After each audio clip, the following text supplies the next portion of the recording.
Hello friends, आज हम numerical करने जा रहे हैं 10th क्लास के लिए from chapter light reflection and refraction.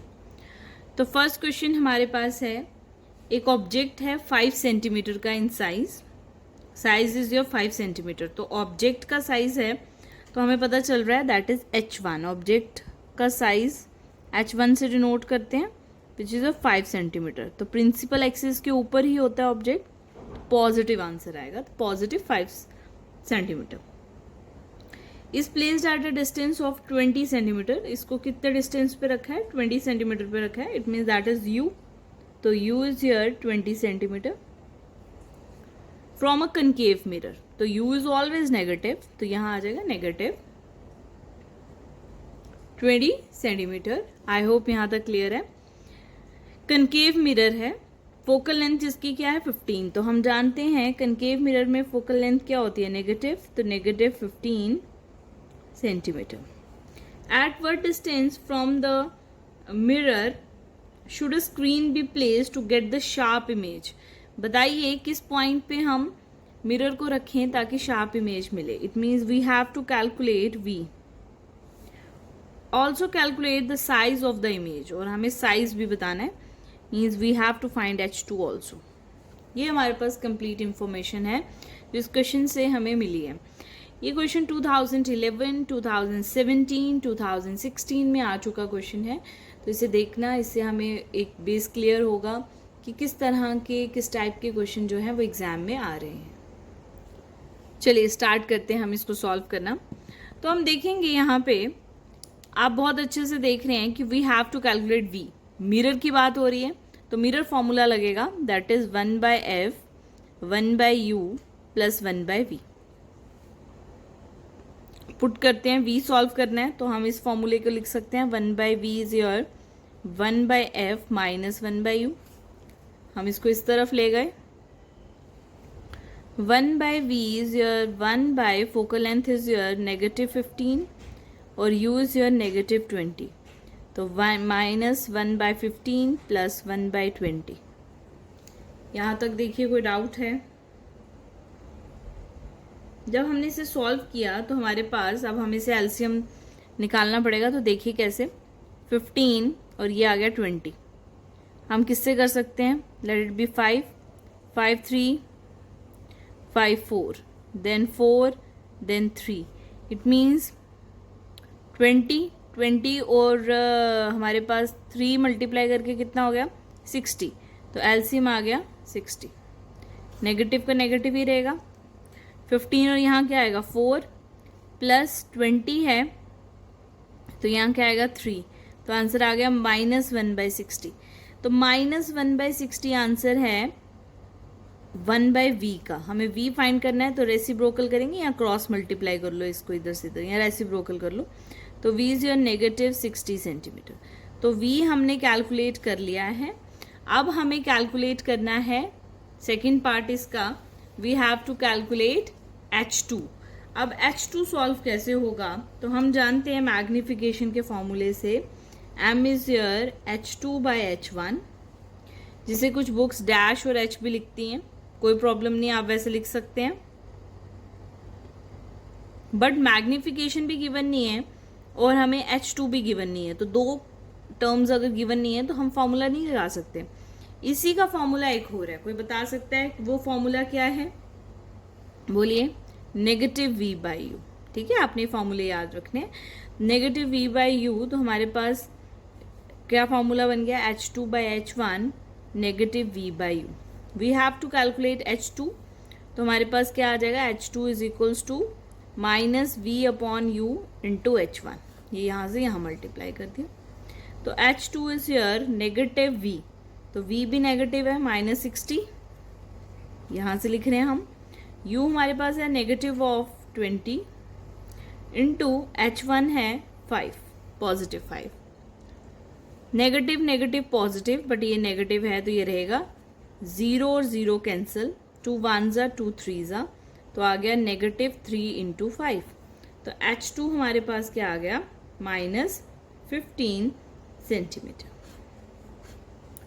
I hope यहाँ तक आपको क्लियर है कि हम क्या कर रहे हैं।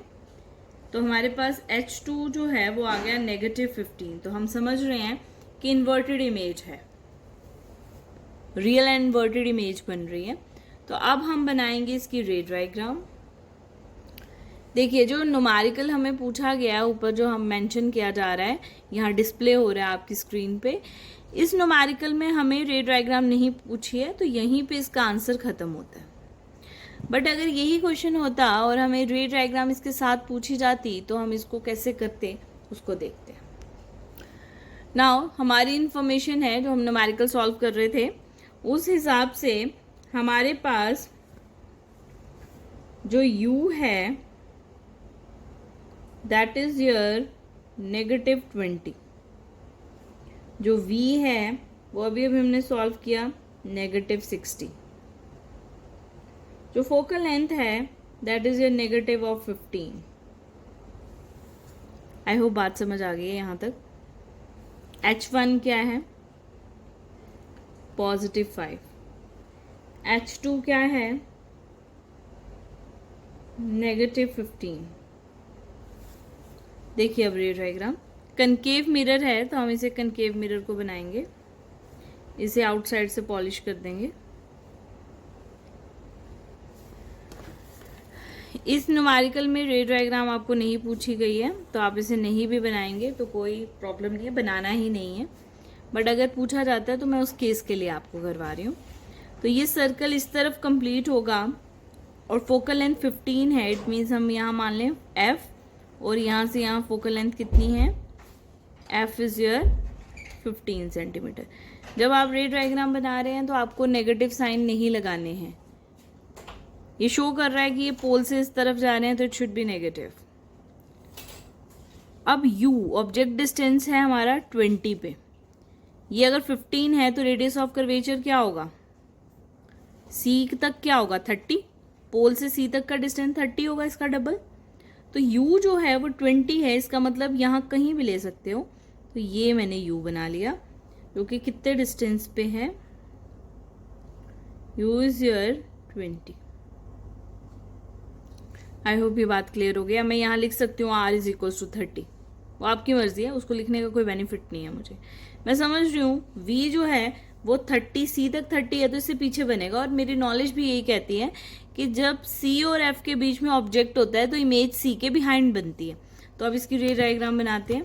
तो हम देखेंगे जो रे पैरेलल जाती है वो जाकर मिलती है कहाँ पे? फोकस पे, और फोकस से मिलकर वो यहाँ से निकल जाती है।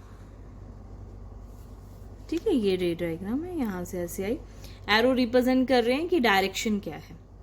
अब हम मुझे पता है कि कहीं यहाँ कहीं इमेज बननी चाहिए, तो मैं यहाँ से कहीं भी बना, यहाँ सी के बिहाइंड कहीं भी बना सकते हो आप। तो मैं यहाँ बना लेती हूँ।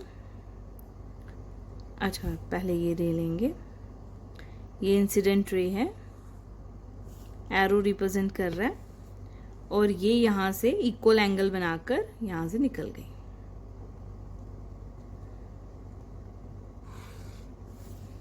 इस पॉइंट पे ये मीट कर रही हैं, इट मीन्स इमेज फॉर्मेशन इस पॉइंट पे होगी। ये हमारे पास आ गई इमेज। इमेज का डिस्टेंस कितना है? v is your 60 centimetre. Negative आपने रे डायग्राम्स में नहीं लगाना है। हम जानते हैं हाइट जो है h2 वो कितनी है? 15 सेंटीमीटर। नेगेटिव नहीं लगाना, ये प्रिंसिपल एक्सिस के नीचे है तो ये नेगेटिव ही है। और h1 कितना है? 5। प्रिंसिपल एक्सिस के ऊपर है तो पॉजिटिव ही है। तो दिस वुड बी द रे डायग्राम। अगर आपको आ जाती है तो रे डायग्राम ऐसे ही बनानी है। अगर वो नेचर पूछता तो नेचर कैसा है? Real and inverted. और साइज कैसा है? एनलार्ज्ड। अगर ये न्यूमेरिकल मैंने कंप्लीट इन्फॉर्मेशन आपको इसमें बता दी है कि किस तरह से इसको मॉडिफाई किया जा सकता है, रे डायग्राम पूछी जा सकती है, नेचर पूछा जा सकता है, साइज पूछा जा सकता है, इससे ज़्यादा जो है आपके सिलेबस में है ही नहीं और बोर्ड में आएगा भी नहीं। तो इस क्वेश्चन को आप अच्छे से सॉल्व करिए। नेक्स्ट क्वेश्चन में मिलते हैं हम आपको। बाय बाय बच्चा। Like share and subscribe.